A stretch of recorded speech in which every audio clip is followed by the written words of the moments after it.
KoshienCast. Matt, go! I'm here. That sounded like a cartoony reaction, but I was completely unprepared for that. Well, maybe if you had listened to my leads before, you would have caught it. Nice. Wow. If someone is actually watching Big Wind Up week to week with us, which I kind of doubt and am totally okay with, that would have been hilarious. But considering the fact that I watched it with you like an hour ago and didn't get the joke, I don't know how well that plays. I don't know how well that's going to play, but whatever. I'm going to go with it. Okay. So, hey, cool. So, welcome to KoshienCast, of course. So, my name is Matt, and joining me today, as you can guess, is a very special guest, Matt. Hi. Hey, so we are covering week 2. Did you introduce me twice? I'm already here. Like, we have a script. You don't have to read it. Like, there's no law binding you to read it. Well, I'm taking over. This is week 2 of the summer anime season. We're going to be covering all sports anime from July 9th to July 15th. Matt, I believe that we have a question of the week. This is the second part of the question we got last week from Matt L. Yes. Would you go ahead and read that for me? Yeah, no problem. So, he asks, which show is the best one that you have covered? Just a gut feeling. And then the same question for the worst one we've watched, minus Tiger Mask. So the way we're going to treat this is like we have done with the other review episodes, where we're going to treat it as a draft. So Matt's going to pick his best one, and then I'm going to pick my best one, and then worst one. One other thing I want to point out as well, just real quick before we start, I don't think Tiger Mask would come even in contention for one of the worst ones. I don't think it would even make bottom 3. Yeah, I mean, if only because of the last episode, which really picked it up, but even without it, I don't think it would be bottom 3. Yeah. But I'm guessing that Matt L asked that because we'd been harping on Tiger Mask recently. Right. But yeah, it's not our true foe. Yeah, no, it is not even one of the worst. Alright, so do you want me to go first? Please, by all means. Okay, so with my first pick of the best anime round, I am going to select Haikyuu Season 3. Darn it!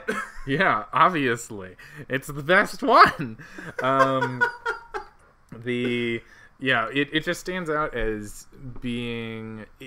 It puts together everything that was great about the first 2 seasons. It manages to have a balance of flashback and action that I didn't think it was going to. I really thought it was going to drag, but they managed to keep the tension high, despite it being centered around a single game the whole season. They really have, 8 of the 10 episodes are basically just the one game. But the action is good, the animation's amazing, the characterization, it really feels like a culmination to everything the show had been doing so far, and it's pretty lean. They do all that in 10 episodes, and they get a lot more accomplished than most shows can do in 24. So it just stands out. It was a show I liked already going in, and it really lived up to the hype in a way that was exciting. Yeah, you know what? And I definitely would agree. I would say, I think it is... It's so funny because it's like the story isn't even close to being over. I am still excited to see more of how that continues. Mm-hmm. And even so, even if for some reason the anime were to not continue on, I would actually be okay with this being an ending point. Yeah, I agree. Because it ends well. It's written in such a way where it does, the entire season actually feels like a complete story. You do need to have some knowledge of Haikyuu, but honestly, it works almost as a short story in addition to being a continuation of a beloved series. I would definitely agree with you. I think it is maybe one of the most technically perfect shows that we have watched. Yeah, I agree. And it's going to continue to be that, hopefully. All right, you want to take the second pick? Yeah, I'm going to take the second pick of the first round of my first of one pick. I am going to go with March Comes In Like a Lion. Yeah. And that's kind of an interesting one for me because when I started watching it, I didn't really like it. I thought it came off a little pretentious, to be honest. But the more I watched it, and the more I understood of what it was doing, I really grew to love it a lot. There's a lot of, I want to say heart, that maybe that sounds pretentious as well, but there is so much that it does with the animation, with telling a story. Like, just, like, sometimes it doesn't even make a lot of sense, but there's just something about it, like the scene where the elongated scene where you just watch Mr. Smith eat breakfast for like 5 minutes, and it seems so pointless, like, why they would do that. Yeah, but it's so memorable. So memorable. It's like, and they have just constant scene after scene of this, just for, like, the animation and the way it constantly is subverting your expectations. With how the character relationships are going to play out. Like, it feels like it's constantly introducing characters that you're supposed to view in a very blank... Like they are supposed to represent one extreme personality trait. And then as the series continues, you find out more about who they are. And you find out just how much complexity there actually is to their character. No, I agree. That probably would have been my... number 2 if you'd gone first. It really subverted expectations. It was great because it was a slow burn, and that's again one of the reasons I'm glad we're doing the show, because I think if I'd watched the first couple episodes I might not have kept up with it, right. But because we were doing this, I was really glad I got to see something special. So Matt, with the second round for the worst show you've watched for this podcast, do you want to take the first pick? I will take the first pick. I'm debating between two, and because I want to say one, but I almost want to say the other, just because I don't know if you will select it. Don't get too strategic about it. Just follow your heart. Okay, that's right. He did say gut feeling, so I'm gonna have gut feeling. I'm gonna have to go with Days. Wow. Okay. All right. We have discussed this, at least between us, in the past, because I think even when we were reviewing it on the show, our reaction was like, this is really bad, but I would not say, but it's like, it's not the worst thing we've ever watched. It's certainly a weird bad that we haven't really seen. But I think what really gets me about it, I don't think if it wasn't so popular, I don't think I would actually hate it as much as I do. Because what I dislike about its popularity is that this is a show that really idolizes very toxic behavior. Yeah. This is a show that idolizes and encourages people to work themselves to the bone, to to basically self-abuse yourself, but tells you that there will be a reward at the end for doing so. It doesn't really show you any step of the process. All it just says is, oh, just run for a while and you'll get good eventually. And people will understand because you're trying so hard. It has a scene where Tsukamoto is crying to himself because, he's just so tortured by the fact that he missed a shot, despite the fact that everybody is crediting him with winning the game, the big game. Yeah, it really encourages perfectionism and never being good enough and, mindless effort over technique, and, a lot of things that happen in sports and end up hurting kids. Right, and it just really rubs me the wrong way that people are, I'm not going to say it's, the biggest series or anything like that, but I think we saw, on the top 20, or, the top 50 selling manga for last year, Days was on there, at least, somewhere in the middle of the list, and that really got me a little bit. Well, yeah, and, they were able to announce a second season on the last episode, so clearly they had some momentum. Yeah, definitely. No, I agree with you. That is a pretty bad one for the second pick and final pick of this very silly draft. I'm going to go with Cheer Boys. Really? Yeah. I don't know. I might have done Days, but yeah, I'm going to go with Cheer Boys, just not because it's particularly malicious or hurtful, but just because I think it's the most incompetently told story that we have watched. Interesting. Mostly because, it goes along one track, and then the show panics because it like is afraid that something isn't working, so it tries to introduce a million new elements. It doesn't justify them or explain them, and then they run out of budget, so the very thing that you're there to see, which is boys cheering, is something that they don't show because they can't manage to animate a single cheerleading scene. So it completely falls apart. The only interesting characters are sidelined, and it just became incomprehensible and unwatchable at the end for me. Wow. I am actually shocked by that pick. I don't think that would even make the top, like the bottom 3 for me. Wow. Well, goes to show that even though we have the same first name, we're not the same person. So appreciate again the question of the week from Matt L. We appreciate his thorough email. If anyone out there wants to be the question of the week, of course, just shoot us an email at KoshienCast@gmail.com, or message us on social media, and we'll get you on here. So yeah. All that prefacing aside, like 10 minutes of prefacing in, would you like to actually talk about currently airing anime? I would love to do that. All right. Right, so welcome to the Ballroom, episode 2. This follows up directly from last time, where Tatara is sort of getting used to the new studio, and he's getting assigned a couple teachers, and he's trying to prepare and get more accustomed to the routine of training. He ends up witnessing a competition where he sees his classmate Shizuku dancing with her partner Hyodo.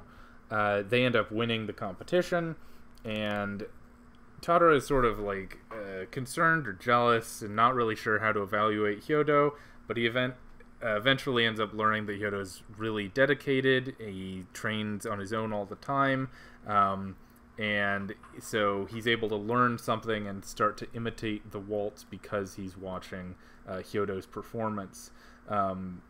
Ultimately, Tatara, he observes Hyodo working, and he's able to project Shizuku's shadow, as in he can dance by himself, but right. He can dance as if he's with Shizuku.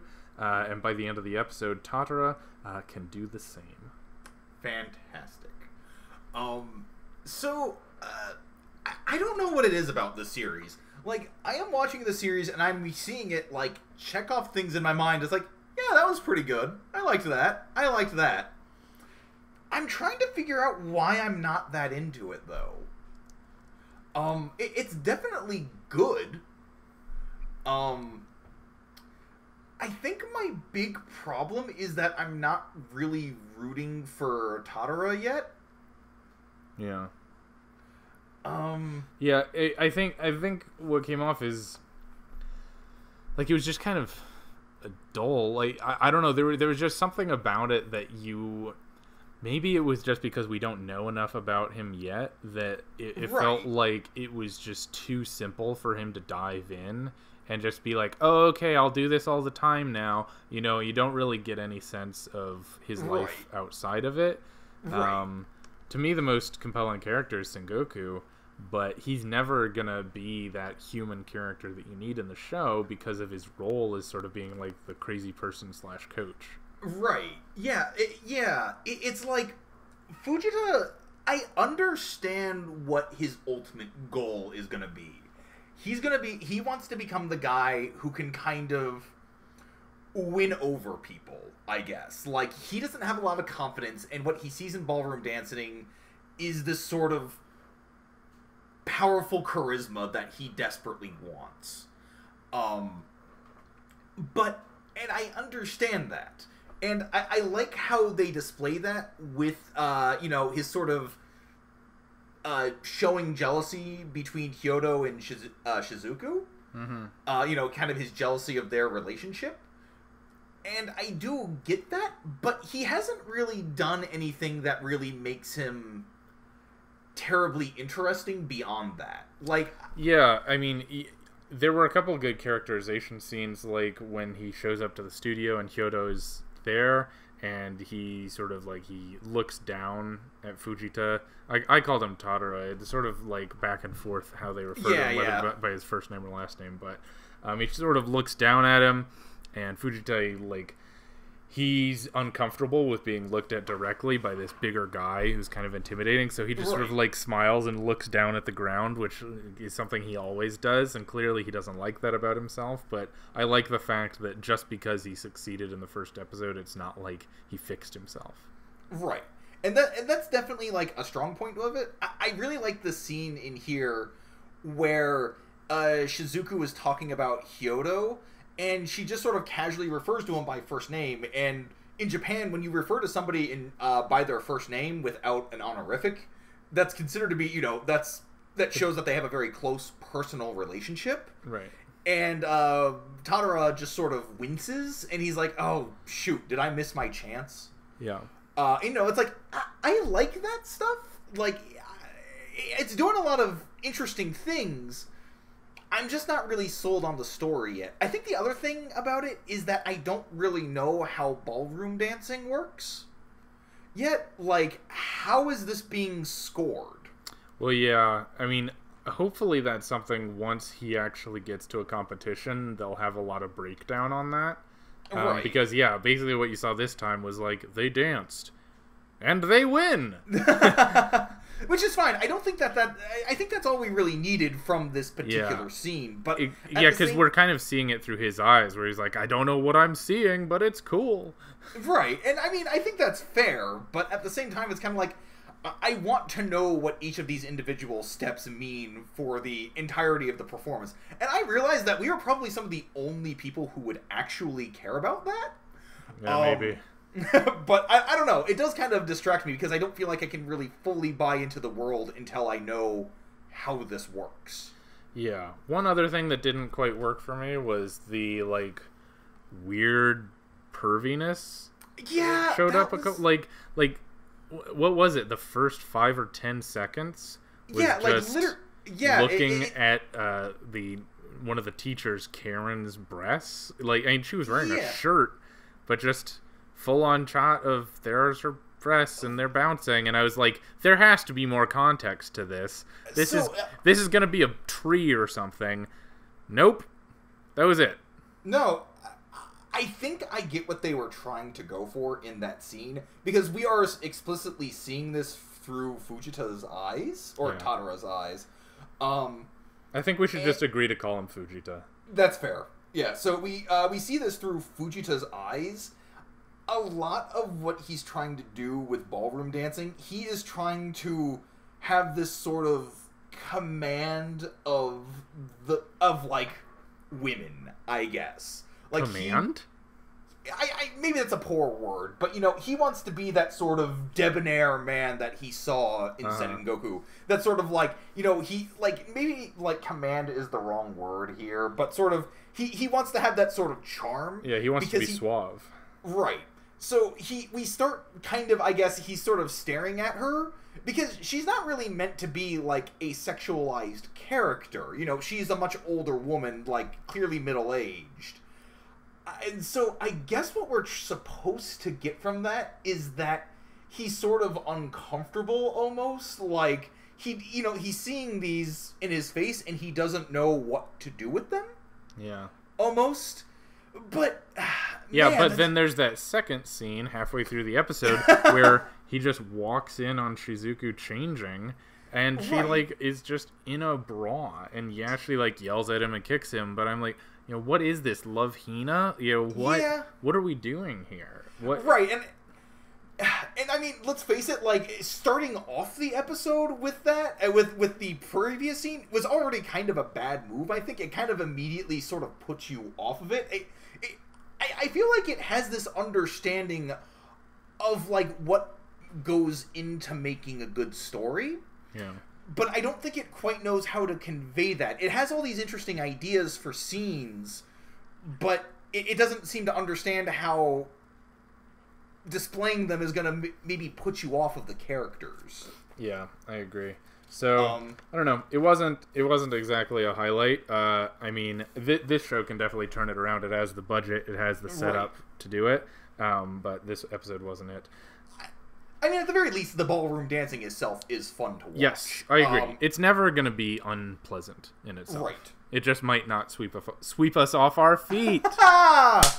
Hey, what do you say I dive right into our next show? Fine.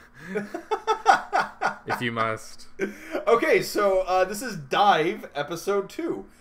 This episode is largely about the introduction of the new coach, Asaki.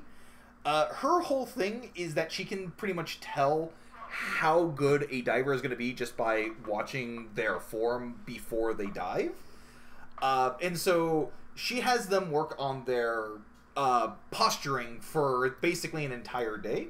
And then she ends up going on an away trip for mysterious reasons. As opposed to a not away trip? Yeah, she basically goes away on business for a while. And she leaves some she leaves some independent work for the other boys of the club to follow. The only one who seems to want to follow it, though, is the main character. Tomoki. Mm-hmm. And that's causing a bit of a divide between he and his friends. What we find out, though, is she went out to go find a super special diver, Okitsu, who only dives in the ocean, but somehow gets convinced to come dive for them in a club. Right. And the episode sort of ends with Okitsu showing off how amazing of a diver he is. He's not very good at entrances, but, he's got a really flashy dive. Yes. So, I am of two minds of this show. Mm-hmm. What I really like about it is the normalcy of how they portray Tomoki's life. I like that there's actually some conflict there with him trying to, follow the rules. Well, or not really follow the rules, but actually, follow the training regimen that was set out by Asaki, whereas the other boys are not. The other boys in the club are not into it, basically. Yeah, exactly. And when they get it, they're like, well, you can't make us do this. You know? And she's kind of like, yeah, I can't, but if you want to do this, there you go. If you really want to, get better, this is what you got to do. Yeah. I like the scene with Asaki telling Tomoki that, he has some real potential, because it makes sense why he would be so motivated to do this extra work. He actually thinks he can go somewhere because, he has this professional... hey, you have some real potential there. Whereas, the other boys aren't getting that type of encouragement. Mm-hmm. And so naturally, they're kind of blowing it off. Right. So, I like that divide that's being set up there. Well, yeah, and there's another divide, which, I don't know, is less well set up, maybe. So, it appeared that when he was at home, he was, going out to practice. Was that his brother that criticized him for going and, not being good enough to be with Miyu? I don't know. I didn't get that scene because when he looked back, his brother wasn't there, or whoever that was supposed to be wasn't there. Yeah. It was this random character is criticizing how he is, with his girlfriend and saying that she should date me instead, but we don't even know who this person is, so why are we going to see this as a conflict? Right. The only thing I can think of is maybe this is, a memory that he has. There may be something... Because we don't actually know a lot about Tomoki's life. So he may have had, an older brother who may have had a relationship as well with his current girlfriend. I don't know. I don't think that was supposed to be a ghost. That read pretty straight, just as when he looked back, he had gone back in his room or blew him off or something.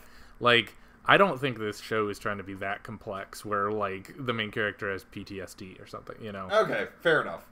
I don't know. That would be great, but this is quickly veering into Tiger Mask theorizing. You're not wrong. Yeah, no, the episode was fine. It's that's the thing. The show is serviceable, but it hasn't done much to surprise me yet. I need more Miyu because honestly, tough, awkward junior high relationship stuff was the only unique thing about the first episode.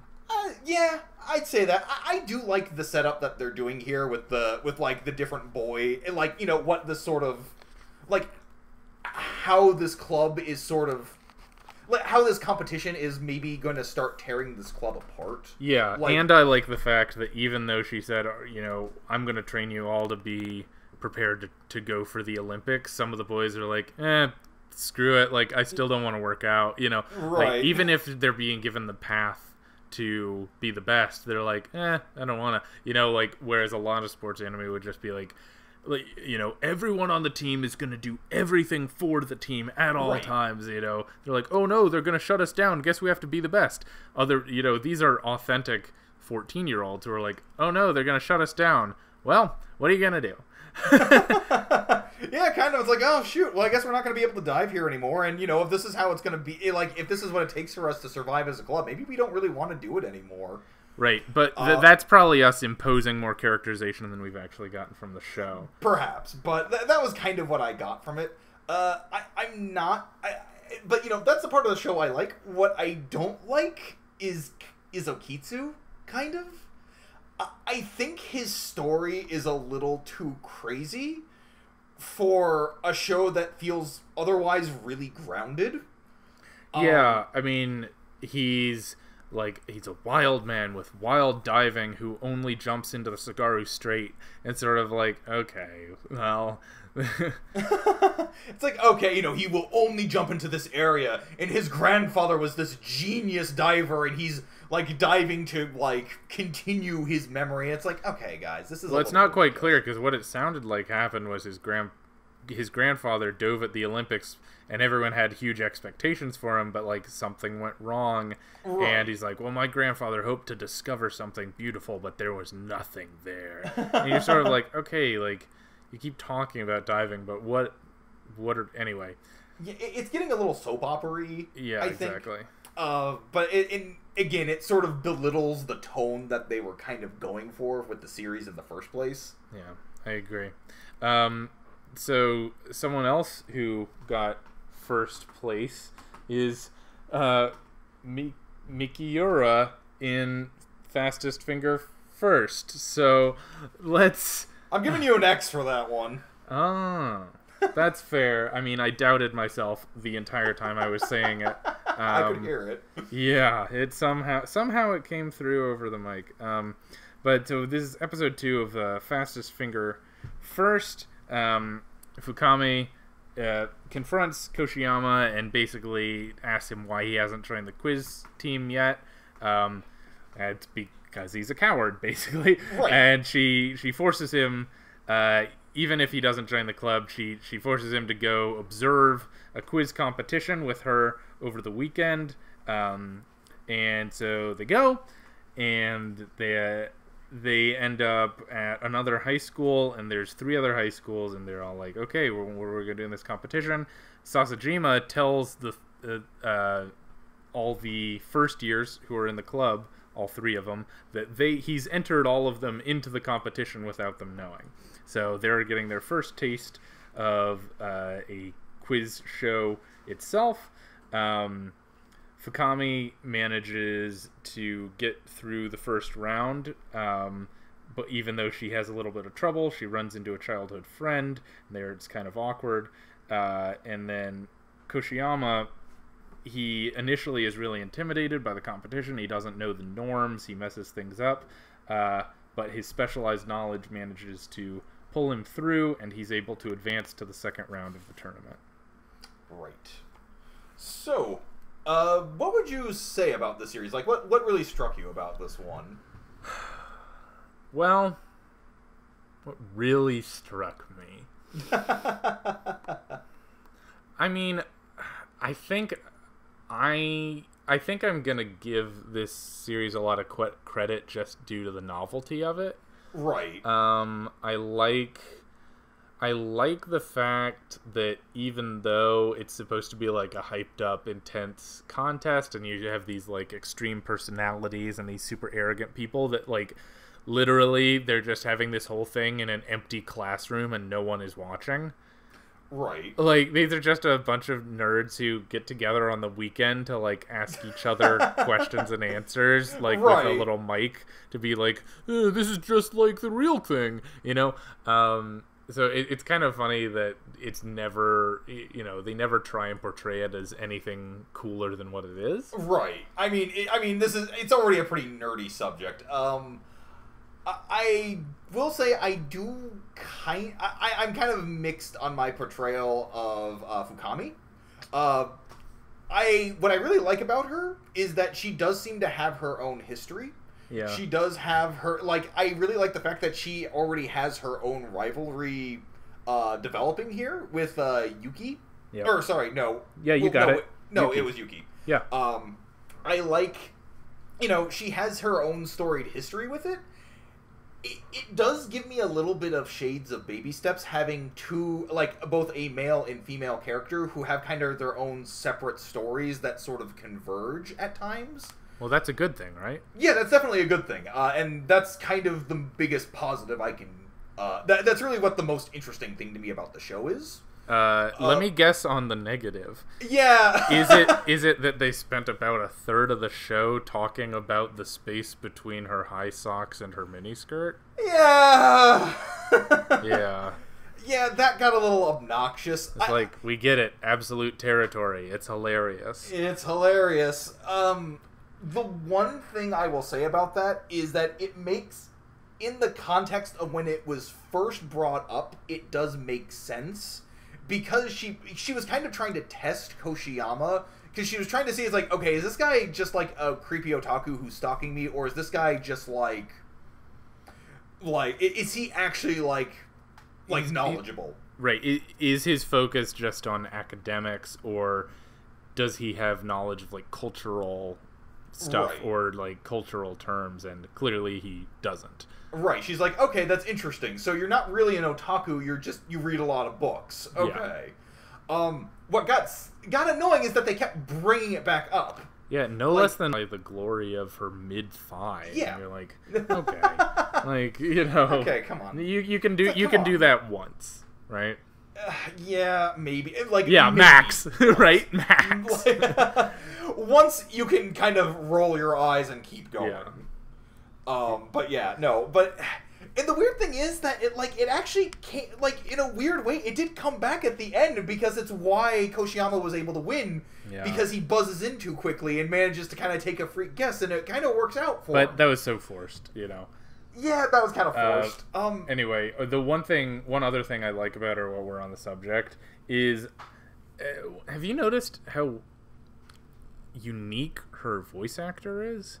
Like, no, I haven't actually. I go back, because I didn't notice it the first time, and then I saw some comments about it, and I was like, you know, based on her design and how these characters usually come off, they're often a lot higher pitched and like chirpy. Oh. She has a pretty low voice, and she talks with, you know, what seems like a more conversational accent. You know, she doesn't have this sort of like chirpy idle inflection. Right. She really does sound like is a much more normal girl who's having a normal conversation and not trying to impress anyone. Right. And it's just when you listen to it hard, you're like, oh, this sounds both very normal and unlike anything you hear in anime. Yeah, I think that may be where I'm also maybe getting some of the Baby Steps vibes from, like, in how it depicts a very normal, natural world. Yeah, exactly. It's not trying to treat her as like some idol or some object, right. You know. It I mean, maybe sometimes it does in practice, but at least in the characterization and the voice acting, they're trying to make her sound like a normal high school girl. Right. Which I appreciate. I did get amused by the fact that they actually tried to introduce, like, the hot shot quiz, I don't know what the terminology they use for, like, players in this, but, like, the hot shot, like, quiz taker, like, I can get through this, because he just keeps buzzing in as fast as possible and keeps blazing through, you know, he's sort of like this arrogant guy. the elite uncaring champion of sitting in a classroom on a weekend and answering questions. Right. Yeah. No, that was great. I like, even though it's a little silly, I like having those extreme tropes. Yeah, kind of. Like, in these sort of weird types of series.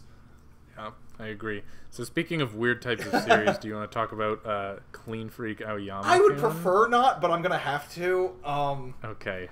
Bust through it, man. So, this is kind of split into two halves. The first half is about the introduction of Mocha, who I guess is sort of their team manager of sorts. She's basically breaking into the room every night and breaking into their locker room and cleaning it without their permission. But she keeps leaving a calling card of a stuffed cat in Aoyama's locker. Aoyama recognizes her, and she is thrilled to be accepted as part of the team. Right. Or essentially, and they're gonna keep letting her do all this, yeah. If you want to do our chores for us, I guess you can. Essentially, and then the second half was about sniffing Aoyama's towel. Apparently, a rumor gets started. That's the whole thing. Yeah, that's literally the entire second half of the episode. Is Tsukamoto? I am not thrilled to have to say that name again, by the way. Tsukamoto starts sniffing Aoyama's towel, and he starts spreading around about how amazing it smells. And now, apparently, everybody wants to sniff Aoyama's towel. And hundreds of people. Yeah, the entire school. And the end of the episode is Zaizen kind of shooing everybody away, but then he accidentally catches a sniff of Aoyama's towel. It reminds him of his mother, and he takes the towel home with him and refuses to have it washed. Yeah. So, Matt, you want to take this? I mean, what do you say? What do you say? I'm going to be positive here for a moment. I'm going to detail 3 laughs I got out of this series. Okay. Or out of this episode. The first laugh was actually pretty early on. It actually set a pretty okay tone for me.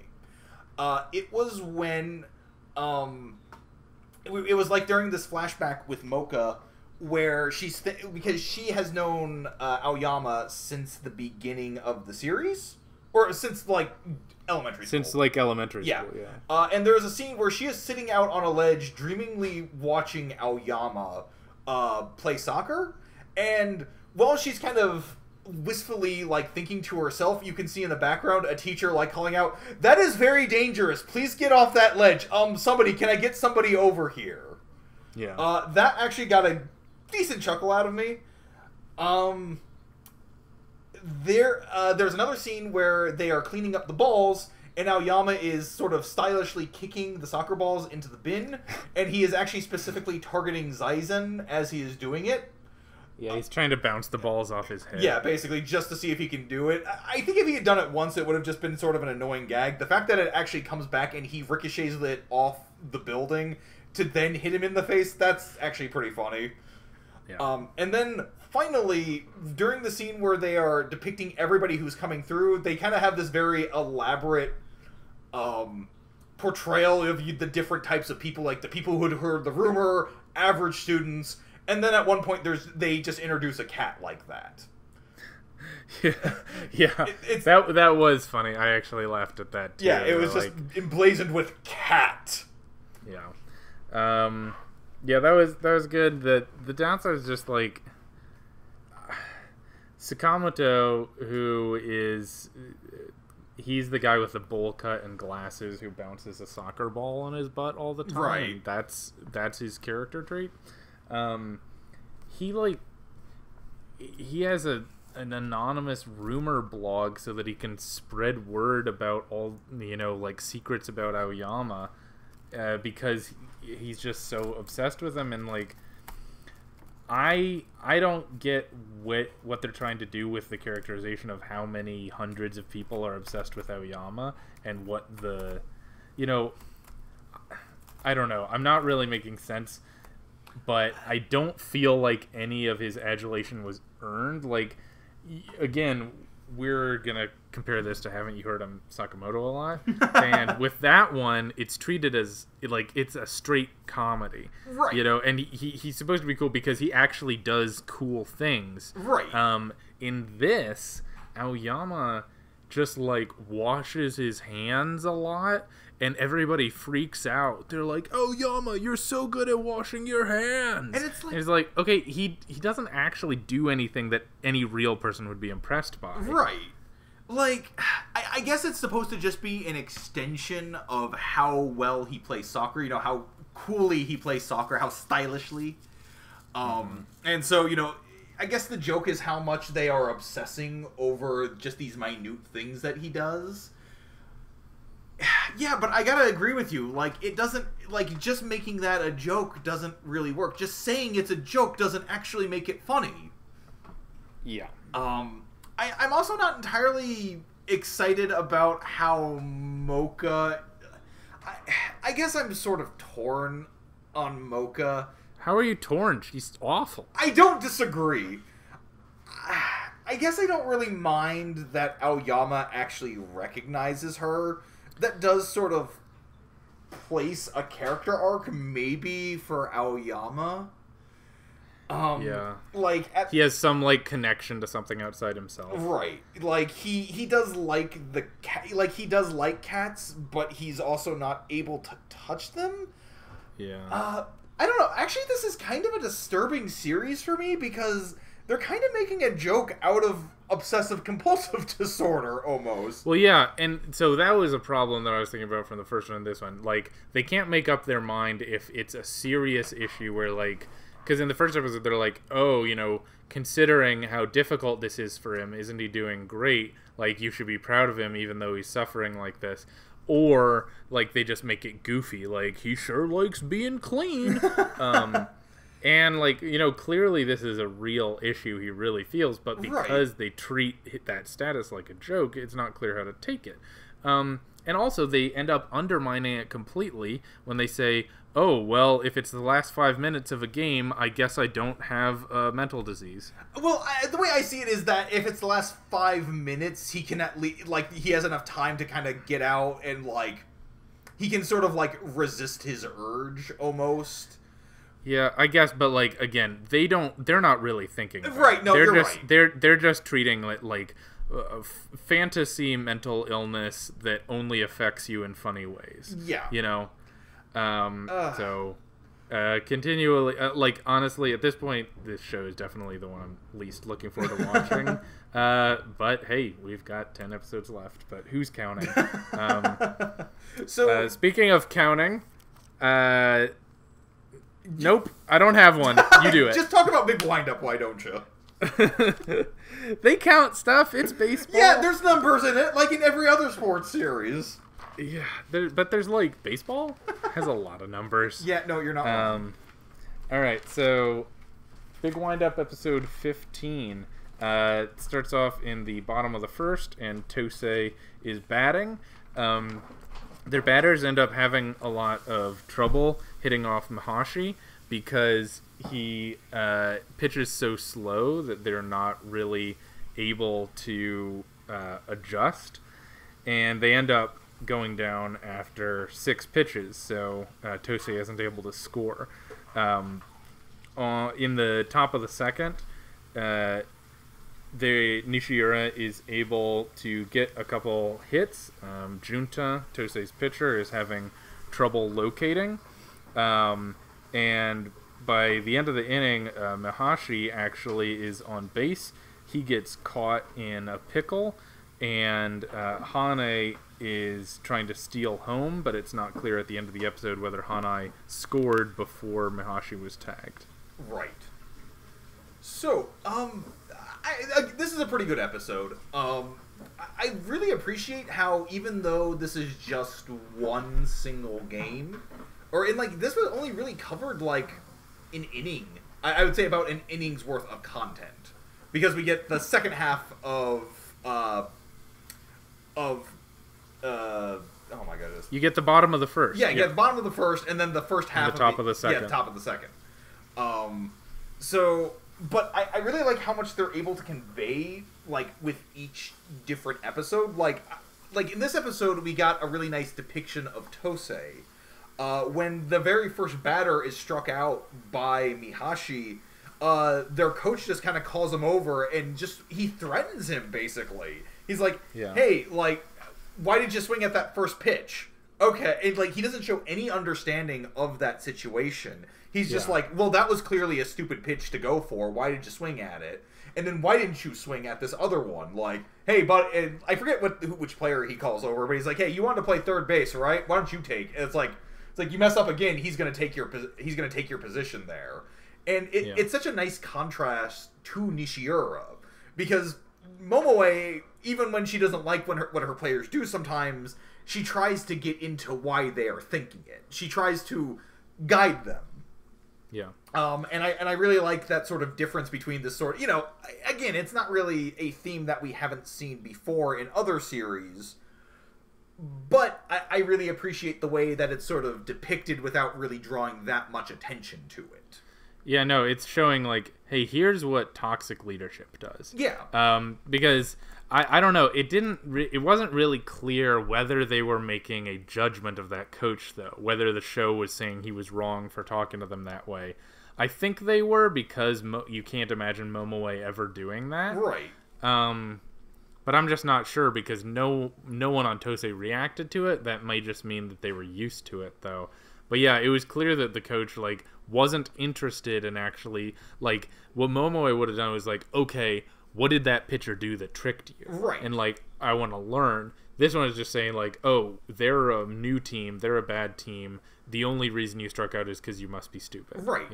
Yeah, exactly. It's putting all the blame on the players there rather than giving credit to the pitcher. Right. Exactly. Yeah. I also really like the difference between Mihashi's pitching and Tosei's Junta. His pitching, because they actually weirdly have very similar styles in that they both seem to have a lot of Junta should have a lot of control, but he's not. But for whatever reason, he can't seem to really control it as well as Mihashi. Like he's going for a lot of very similar types of pitches. It feels like as Mihashi, and that they're trying to do these same sorts of fake outs. But Junta doesn't really quite have the same level of control, and he keeps throwing balls that put them at risk. Well, it's clear that, this is him on a bad day. Right. Because he wouldn't be starting for Tosei, which is, the reigning champ, if he didn't have a great control and great velocity most of the time. But it's clear that there's something off, and they're building up to, like, why. Yeah, definitely. And I'm kind of interested in seeing how that's playing off, because it felt like at first they were starting to undermine Tosei a little bit because of Junta, but I really like that they kind of turned that around when I don't remember who gets the hit, but it's a very clean low hit, and Tosei manages to work that into a double play. I think that was Mizutani. Okay, Mizutani. Okay, yeah, because he basically gets a really nice, clean, low hit. Was it down the center? Yeah, it was up the middle, but and the second baseman managed to dive and catch it. And it's just I love first of all, I love the way that's shot because you kind of see it from the ball's perspective as it's flying, and you can see exactly. You can. I was just gonna say that you're watching it, and I'm sorry, I'm totally interrupting. No, you're fine. But yeah, you're watching the ball. It's coming at you, and as the viewer, you're like, yes, it's gonna get through. It's gonna get through. And then this glove just flies in right at the last second, and you're like, no. So you really you react to it the way that you have to imagine they would be reacting to it in the dugout. I think we both kind of we certainly reacted to it because we did a simul watch of this one, and there was kind of this like sort of reaction from both of us as it happened. That kind of reaction? Yeah. An O kind? Well, I seem to distinctly recall us both being like, oh, whoa. Oh. Well, yeah. Maybe we did say that. So one thing I want to highlight from the bottom of the first, there was an interesting line that is pretty easy to miss. So the third batter for Tosei, he was, I didn't catch his name, but he was clearly one of the better batters on their team. He's trying to adjust to Mahashi's pitching, right? And so he's just trying to figure out the timing. And Mahashi decides to throw a curveball. So the effect of the curveball is that it goes in high and then it has a lot of topspin, so it dips low. So it has sort of like a dramatic arc, right? But when it comes in, he he misreads it. So the batter reads it, and what he says is it's an ephus pitch, which is not a normal pitch, but it's actually... So the ephus pitch is this historical anomaly that you barely ever see in professional baseball, but basically what it is a pitcher will intentionally throw an incredibly slow pitch. So it's not like a changeup, which is supposed to be slow. It's just like they just toss it in. Right. Effectively, they're just tossing it without any spin, without any strategy. The whole thing is just to make it as slow as possible so the person swings early. So he read it, he's trying to trick me with an almost unbelievably slow pitch that's just like being tossed in. But it was actually a curveball. So when he saw it coming in slow at that high angle, he's like, I know where this is going to go because it doesn't have spin on it. But because it was just an incredibly slow curveball, he ended up getting under it more than he would have if it was. So anyway, that's a lot more words than maybe I need to say about this, but I really like the fact that the show throws out baseball jargon, right? And doesn't feel the need to explain every little bit of it. They explain the important parts, right. But you wouldn't have like missed anything for not understanding it. But because I pay some amount of attention to baseball, I was able to like really enjoy the fact that he thought he knew what it was, but he misread it as being this very uncommon kind of pitch. Right. And it's interesting because I didn't catch the part about the ephus pitch. I did notice the part where he was talking about how he hit it too low. Or was it too low or too high? It was too low. Yeah, it was too low. And because what I was thinking about that as well is that could have been a situation where it could have been like where Mihashi could have like thought to himself like, oh no, he still got a hit out of it. What do I do? It was still a situation though that even though he did get a good hit off of it, first of all, it was still just a foul, but that managed to get turned into an out. Yeah. And I guess what I like about that is that even though he still did kind of succeed in getting a touch on it, he was still kind of forced into that situation. It wasn't as if though that felt like it was a lucky out. Yeah, exactly. I mean, he was unable to get a clean hit. Right, and there was his failure essentially, and that it was still a result of Mihashi's strange pitch. Mm-hmm. Yeah, I agree. So the last strange pitch I have for you is how about you talk about Encouragement to Climb? Oh, I suppose. Okay, so we covered episodes 21 and 22 this week. So the first episode has the girls arriving at Mount Tanagawa, and it's basically just them getting out into basically actually getting to the mountain. There's a very elongated climb up the subway stairs, and then they have to actually make it out of like the station, and then the episode ends with them actually getting Aoi onto the ropeway, which she was terrified about. They managed to do this by getting Hinata to hold her hand. Second episode, they are exploring the mountain. There is a girl there who is a photographer that they noticed at the ropeway. She kind of is going off on her own. Aoi decides to follow her for a little bit. They associate, they kind of make each other's acquaintance, and then it starts raining, and they make use of their raincoats. Yep. These are okay episodes, I would say. It feels a little... So, it was funny, right? We were both kind of commenting before this episode about how weird it is that we have a new, seemingly important character in these last couple of episodes introduced. Yeah, exactly. That's just, episode 21, here's Honoka, their new friend. Right. I guess. Well, what's really funny about that as well is that we found out that apparently this was a common complaint amongst the Encouragement of Climb fan base. Or rather, a lot of people were like, yeah, apparently she was in like a lot of the promotional materials for this show, but only finally showed up now. Yeah. And I would say the biggest weakness of this is that I do not understand why Aoi decided to just randomly follow this girl. I get, because they go to like a station that's like, or like a house that's there. It's kind of like a safe house that's kind of on their trail.